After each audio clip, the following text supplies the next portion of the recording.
Son 3 décadas de destierro y desunión, 30 años de duro exilio, de extranjero domicilio. Qué pena de son que canta, errante generación. Saludos amigos de Cuba y su historia, parte de la programación en español de la WLRN, Canal 17, Televisión Pública. Mi nombre es Alberto Müller y en el día de hoy Cuba y su historia se adentra en un tema siempre complejo, porque cuando hablamos de la iglesia, como decía el Quijote, hay que andar con cuidado. Hoy vamos a hablar con un gran personaje de la Iglesia Católica Cubana. Algunos le decían el cardenal del pueblo por su popularidad. Yo tengo el alto privilegio de conocerlo desde hace muchos años. Casi nos consideramos no solamente amigos, sino familia. Y me refiero a José Conrado. Aquí estamos. Bienvenido a Cuba y su historia. ¿Cómo está, padre Conrado? Muy bien, muy contento de estar aquí contigo. Yo lo sé. Y yo quería empezar el programa, porque obviamente el programa es de Cuba, pero hay una marca de violencia en el mundo contemporáneo que no solamente salpica a Cuba, y la salpica con fuerte después de las manifestaciones del 11 de julio del 2002, del 2022. O sea, vimos menores presos, menores torturados, mujeres presas, en fin. Lamentablemente eso ha sido una violencia continuada y ahí está. Pero bueno, tenemos violencia en Gaza, en Israel, violencia en Ucrania, en los campos de concentración en China con los uigures. Es una cosa increíble en el mundo contemporáneo que hayan campos de concentración y que Naciones Unidas no tenga un mecanismo, no lo tiene, para neutralizar y frenar todas esas, digamos, barbaridades, todas esas violaciones a la dignidad del ser humano. Pero bueno, tenemos con nosotros hoy al padre Conrado, bienvenido. ¿Qué me puedes hablar de esta violencia, padre? Esta violencia que nos toca a todos y que tú has sido artífice, tú has tenido que escribir cartas, denunciar, en fin, te llaman cardenal del pueblo, no de gratis, sino porque has sido un defensor del pueblo cubano, no solamente de los católicos, sino de todos. Háblanos un poco de esa violencia para empezar el programa de hoy. Bueno, yo creo que la violencia y la represión están en la base de lo que es un régimen totalitario, porque cuando tú concentras el poder en una persona, en unas pocas personas, en un partido político, significa que quedan las demás personas sin poder. Eliminadas, ¿eh? Quedan sin libertad en el fondo. Entonces, en Cuba nosotros vivimos un estado de violencia, que es la violencia de la represión, y eso genera una gran agresividad en las personas. Una agresividad que puede ser sorda, porque la gente está como aplastada, pero al mismo tiempo eso provoca una especie de ebullición interna que explota, y cuando explota puede ser tremenda. Claro. Entonces, el fenómeno de la violencia es un fenómeno vinculado al abuso del poder y es absolutamente destructiva porque le quita al hombre la libertad, que es lo más grande que Dios nos ha dado a nosotros. Por cierto, falleció hace un año un hombre que tanto tú como yo quisimos, te trato como tú porque yo puedo ser tu padre. Claro que sí, por edad, aunque seamos hermanos. Murió hace un año en Miami un israelí, un hombre grande, un hombre que siempre estaba preocupado y muy desvelado por la violencia y por buscar que Israel fuese no solamente la democracia que es, sino un país pacífico, y luchó mucho en cuanto a las relaciones con el mundo árabe. Y me refiero a Rafael Craveta. Habla un poco de él porque sé que fue gran amigo tuyo. Y además sirve de homenaje a su vida, ¿no? Te agradezco mucho que hables de Rafael porque yo le decía a mi padre Abraham, a Rafael, y ha sido uno de los hombres que más he admirado en mi vida. Y a su familia como si fuera mi familia. Yo lo sé. Cuando yo me cogía un viernes en esta ciudad, yo celebraba con ellos el Shabbat y nos reuníamos a rezar y a comer juntos. Y yo sentía que esa era mi familia. Yo soy judío, tú sabes. Los Alegres son judíos, Sí. catalanes de origen judío. Y para mí esa era la parte judía, porque que yo sé que soy. Mira, Rafael es un ejemplo vivo de lo que puede la fuerza del amor y de la sabiduría. Para mí es inseparable Rafael Kravet de Shimon Peres. Y Shimon Peres ha sido uno de los más grandes políticos que ha dado el siglo XX y uno de los más grandes hombres que ha dado Israel, junto con otro admiradísimo para mí, Isaac Rabin, que fue también otro Pero gran Kravet dedicó su vida a inclusive buscar buenas relaciones con el mundo árabe. Esa es la cuestión. Es decir, Rafael fue un hombre que partiendo de nada se convirtió en un hombre riquísimo. Pero ¿qué hizo con el dinero? Construyó puentes, Sí. estableció relaciones de comunión entre los israelitas y los palestinos. Cuando yo oigo todo este desastre de la guerra terrible, de verdaderamente terrible esto que está pasando allá, yo digo, pero podría ser de otra manera. Claro. Podemos hacer las cosas de otra manera. Rafa con Shimon Peres, porque Shimon Peres como su papá. Para Rafa, Shimon Peres era su papá. Entonces, pues será mi abuelo, porque para mí Kravet era como un padre. Y su familia, ya te digo, son una gente que yo quiero y llevo en mi corazón.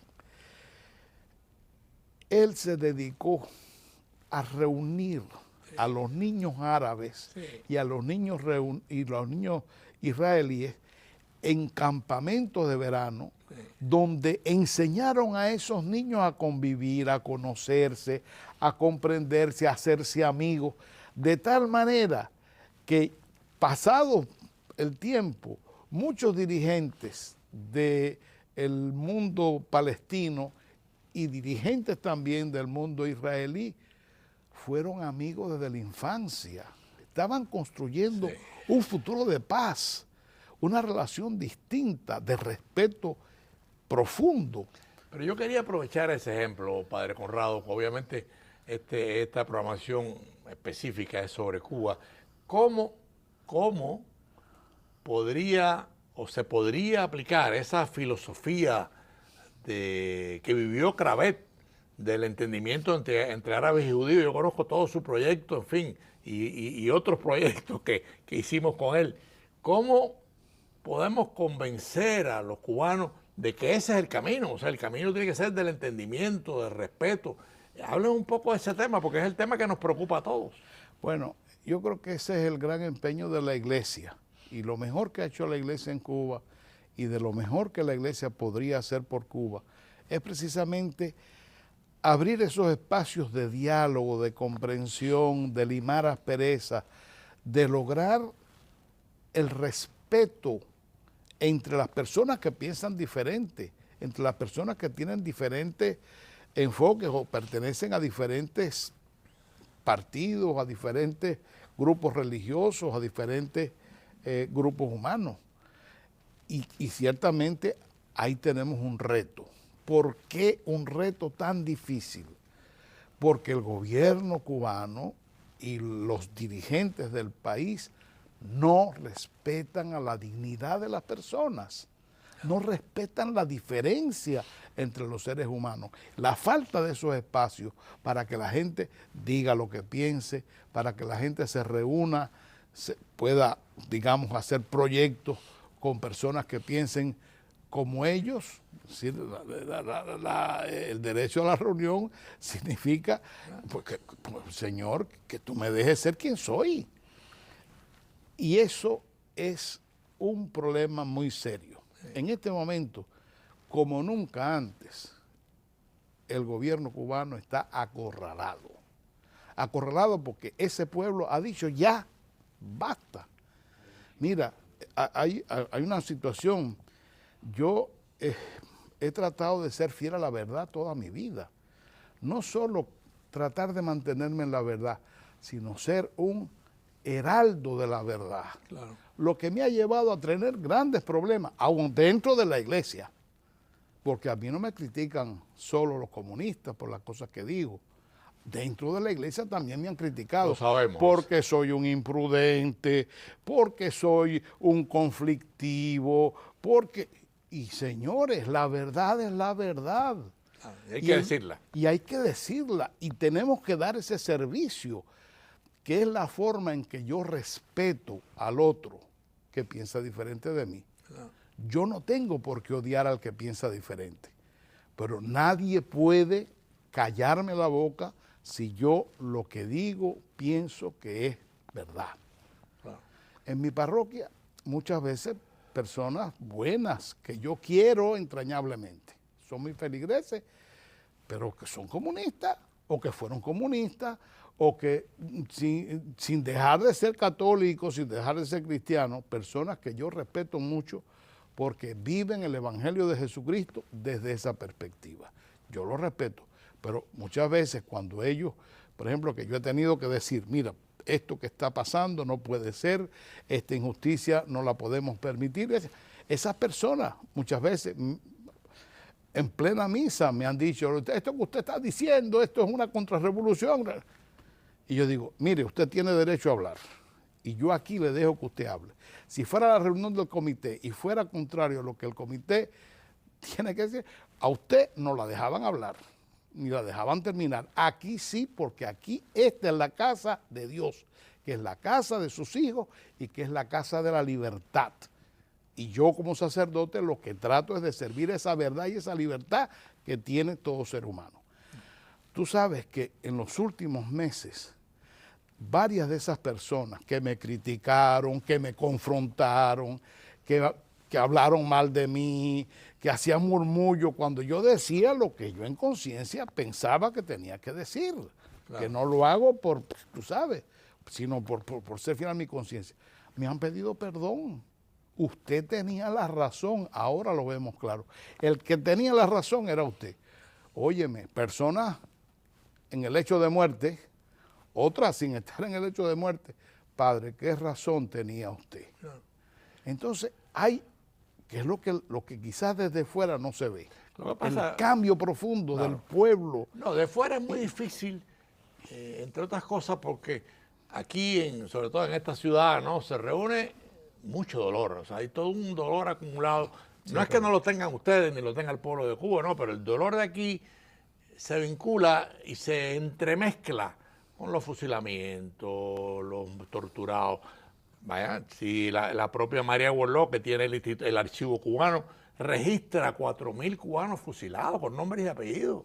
Y todo ese dolor está aquí. O sea, yace aquí en Miami, vive en Miami. Entonces es muy difícil y por eso desde aquí se critica tanto las posiciones más bien como la que tú estás planteando, que además es la única posición que le cabe a un cristiano, ¿no? El respetar al otro. Lo que pasa es que el otro no nos respeta a nosotros, ni quiere esa posición. El otro está cerrado, como decimos en términos beisboleros, está entregido, no quiere. Él no quiere lanzar la bola. Pero por eso se han hecho responsables de la desgracia del pueblo actual y de lo que puede ser la violencia futura en Cuba. Esa violencia está ahí. Sí, claro.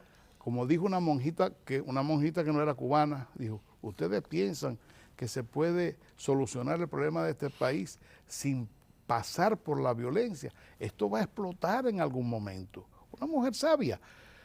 Es decir, el padre Varela no quería la violencia cuando le decía a los cubanos, tenemos que luchar por lograr que Cuba sea independiente. Sabía que no había futuro verdadero sin esa libertad y sin ese compromiso con la propia identidad, con una patria donde realmente se respetara la dignidad de cada ser humano, que se respetara el derecho que tenía el cubano a ser libre.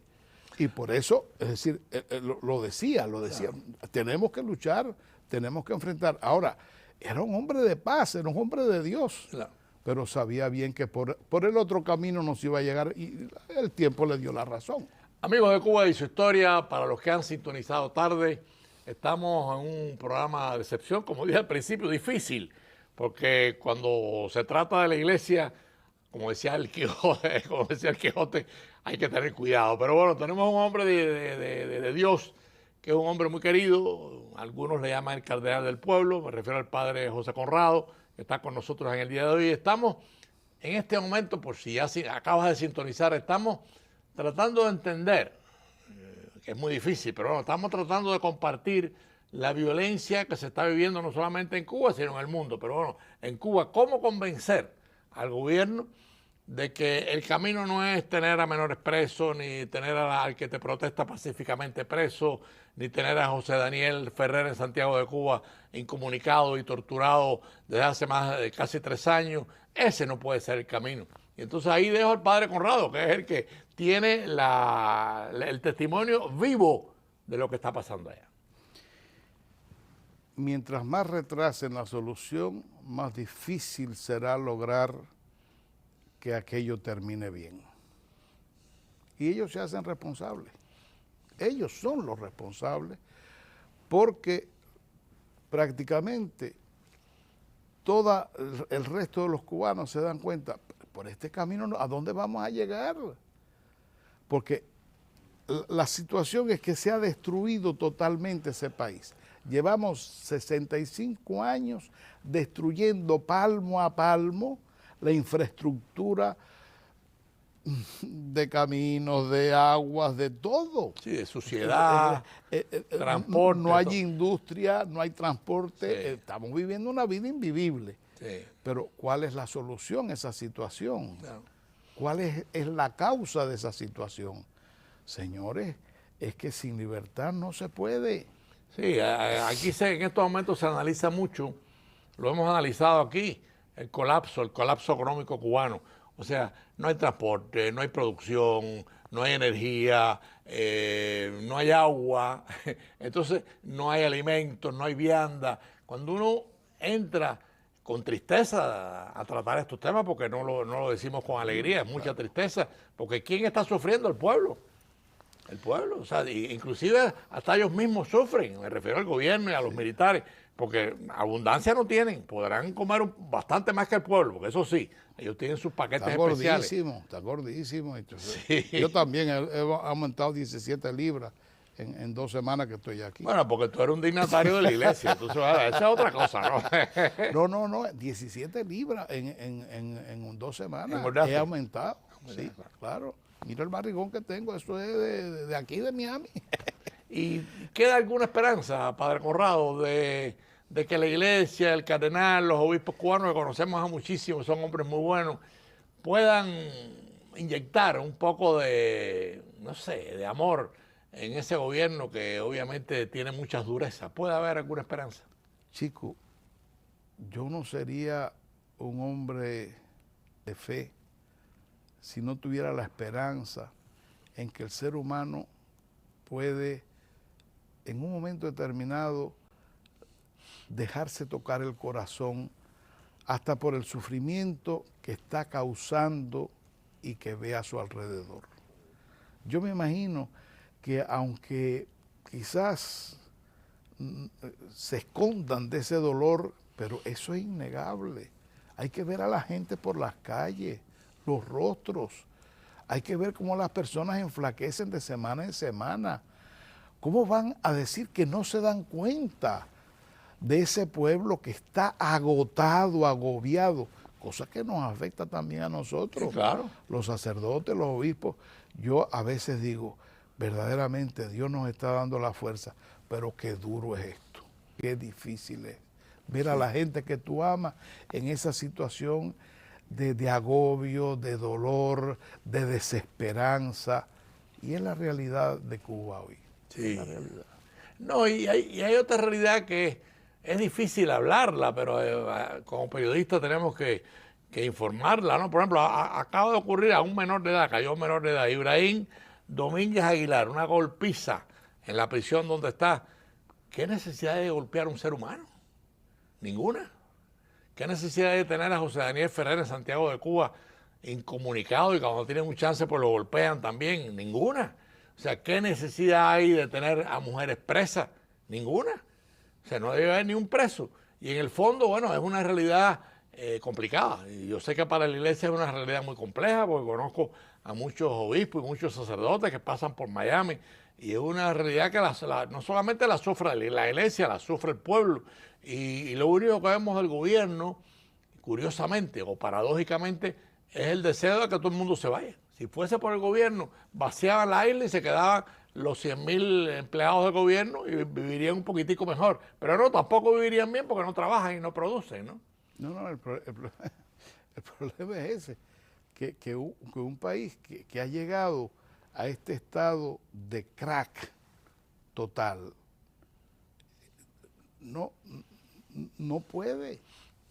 Cuando hablas de crack, hablas de quiebra. De quiebra total. Realmente eso es, oye, es un estado fallido. Realmente es que no, yo quisiera que tuviera los hospitales. La gente tiene que llevar hasta el hilo para operarse. Tienen la anestesia. Hay que llevar sábana. La sábana, no, bueno, la sábana es lo de menos, porque, pero lo otro, ¿de dónde saca la gente? Pero bueno, lo del cubano no tiene nombre, porque al final la gente acaba logrando conseguir esto. Yo el otro día fui a visitar a una señora que se iba a operar. Tenía la cama llena de botellas, de botellones de estos de suero. Yo decía, ¿y esto qué es? Dice, no, que para operarme tengo que llevar esto porque no lo tienen en el hospital. Posiblemente se lo hayan mandado de Miami, posiblemente. Pero por Dios, ¿qué es esto? Sí. Tú sabes, entonces, y esto por supuesto requiere una actitud muy coherente por parte de la iglesia. Uno tiene que darse cuenta que en Cuba tú no puedes quedarte indiferente frente al sufrimiento y el dolor de ese pueblo. Tú tienes que enfrentarlo y enfrentar al gobierno. Tantas veces yo lo hice en Palma Soriano, de denunciar a el militar fulano de tal y a la teniente fulana de tal porque hizo esto y lo otro. La gente, yo le decía muchas veces a la gente que iba a verme, mire padre lo que me pasó. Y digo, chica, pero búscate un abogado que te defienda. Dice, tienen miedo padre, usted es el único que nos defiende. ¿Y cómo defendía yo? Diciendo la realidad de lo que estaba pasando. Claro. Por eso me detestaban a muerte y hasta decidieron matarme. Sí. Porque lo de Palma fue... Después Isidro, el que era... Después fue embajador de Cuba en el Vaticano. Cuando yo me fui a estudiar a Salamanca, después de la carta a Fidel Castro me sacaron un tiempo, ¿no? 2 años y medio. Precisamente ya venían los preparativos para la visita del Papa, en fin. Y la iglesia, pues, dijo, vamos a mejorar las relaciones. Y una de las cosas que hicieron fue sacarme para afuera. Claro. Entonces yo le dije al nuncio, bueno, yo acepto irme, está bien, pero voy a regresar. Yo me voy con su compromiso moral de que yo regreso a Cuba.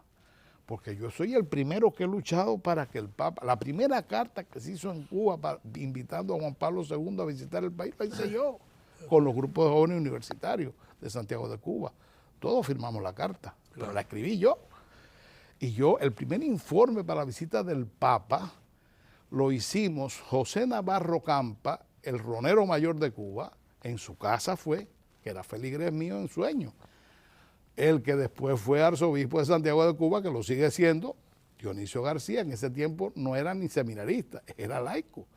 Jorge Catasús Fernández, un sacerdote maravilloso, hermano mío, queridísimo, gran compositor, gran poeta, un tipo fabuloso.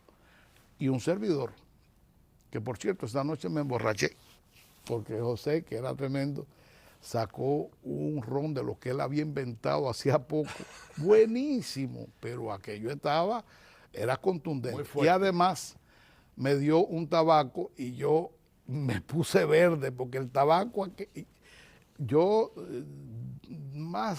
cuando era más joven alguna vez, porque mi papá fumaba mucho, fumé un poquito, pero el tabaco aquel me dio una borrachera. Padre Conrado, nos quedan 4 minutos y estamos tratando un tema complicadísimo, dificilísimo y de un sufrimiento muy hondo, ¿no? Y me refiero al pueblo de Cuba. El pueblo de Cuba, cómo ayudarlo, cómo ayudar al pueblo de Cuba y además cómo ayudar, qué posibilidad de ayudar a que se abra un entendimiento en ese país tan adolorido. Lo primero que los dirigentes de Cuba tienen que hacer es reconocer lo que han hecho mal. Nunca, nunca han dicho nos equivocamos. En todos estos años, mira que han cometido errores, nunca han dicho, nunca han aceptado el daño que le han hecho al pueblo cubano. Lo primero es eso, y reclamárselo. Tienen que reconocer lo que nos han hecho. Ese es el comienzo de una salvación para ellos. Claro. Para nosotros, seguir luchando. No nos cabe de otra. Claro. ¿Por qué? Porque, Señor, tú no puedes permitir que el fuerte aplaste al débil. Que el que tiene le quite lo poco que tiene al que no tiene. Claro. Que el que debiera ser servidor se convierte en el amo de un pueblo. No, y te quiera botar de la isla. Y bueno, sí, porque para eso siempre hay camino, si quieres. No, pero bueno, oye, yo digo lo que decía mi queridísima Dulce María Loinás, que le dijeron, ¿y cómo es posible que usted no se fuera de Cuba? Y le dijo al periodista que le preguntó eso, porque toda su familia se fue, dijo, ¿por qué me voy a ir? Yo llegué primero, que se vayan ellos. Claro. Refiriéndose a Fidel, a Raúl y compañía, que se vayan ellos, ¿por qué me voy a ir yo? Que soy hija de un general de la Guerra de Independencia que además compuso el himno invasor. No. O sea, escuchándote, Padre Conrado, queda mucho por hacer. Hombre, claro, mucho. Estoy de acuerdo. Y el quehacer conlleva a su vez un esfuerzo de humanidad infinito. Y claro, la Iglesia encuentra en Cristo siempre una respuesta, y una respuesta obviamente muy digna, ¿no? Eso no quiere decir que haya otras respuestas que tengan también cierta dignidad o mucha dignidad, pero de todas maneras a la Iglesia le corresponde su parte y hay que actuar. Amigos de Cuba y su historia, lamentablemente pudiéramos estar hablando con el Padre Conrado 2 horas más y el tiempo se nos ha ido. Prometemos otro programa con él. Inclusive yo voy a hacer un avance, aprovechando que lo tenemos aquí. Tenemos en noviembre en Miami un seminario sobre un hombre muy bueno de la iglesia, el Padre Arrupe. Se va a hacer un seminario en Miami sobre un hombre que fue general de la Compañía de Jesús, que fue misionero en Japón. Que vivió la bomba atómica.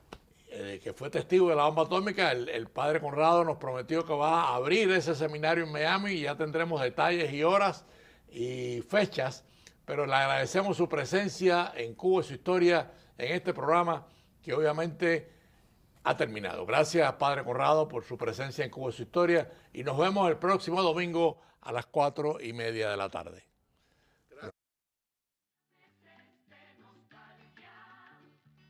Son 3 décadas de destierro y desunión.